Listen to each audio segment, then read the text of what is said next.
1892 সালে একজন বিজ্ঞানী স্যার ফ্রান্সিস গ্যালটন যখন বললেন যে প্রত্যেকটা মানুষের ফিঙ্গারপ্রিন্ট আলাদা আলাদা এবং তিনি হাজার হাজার মানুষের ফিঙ্গারপ্রিন্ট সংগ্রহ করে এটা প্রমাণ করলেন যে একজনের ফিঙ্গারপ্রিন্টের সাথে আরেকজনের ফিঙ্গারপ্রিন্টের কোনো মিল নাই। এমনকি একজন মানুষের শরীরে মোট 20টা আঙুল, হাতের এবং পায়ের, এই 20টা আঙুলের একটার সাথে আরেকটার মিল নাই। আবার যদি এমনকি যমজ দুই ভাই বা বোনের তাদের ডিএনএ প্রায় ম্যাচ করে যায়, কাছাকাছি, কিন্তু তাদের ফিঙ্গারপ্রিন্টের কোনো মিল নাই, ইন্ডিভিজুয়াল ফিঙ্গারপ্রিন্ট।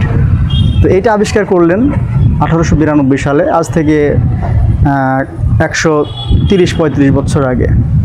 অথচ পবিত্র কালামে হাকিমে আল্লাহ রাব্বুল আলামিন আজ থেকে 1500 বছর আগে সূরা কিয়ামার 3 এবং 4 নম্বর আয়াতে আল্লাহ পাক বলছেন যে তারা কি মনে করে তাদের হাড়সমূহ আমি একত্র করতে পারবো না? অবশ্যই আমি তাদের আঙ্গুলের অগ্রভাগ পর্যন্ত সঠিকভাবে সুবিন্যস্ত করতে সক্ষম। সুবহানাল্লাহ।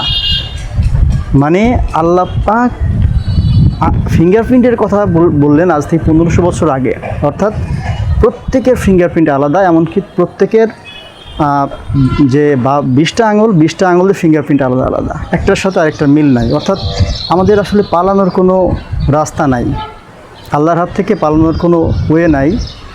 এই জন্য রব্বুল আলামিন বলেছেন, তোমাদের যদি ক্ষমতা থাকে তোমরা আমার আসমান জমিন ছেড়ে বের হয়ে যাও, কিন্তু ক্ষমতা আল্লাহ যদি না দেন তোমরা কখনোই বের হতে পারবে না। এই জন্য উচিত মহান রব্বুল আলামিনের অনুগত বান্দা হয়ে থাকা।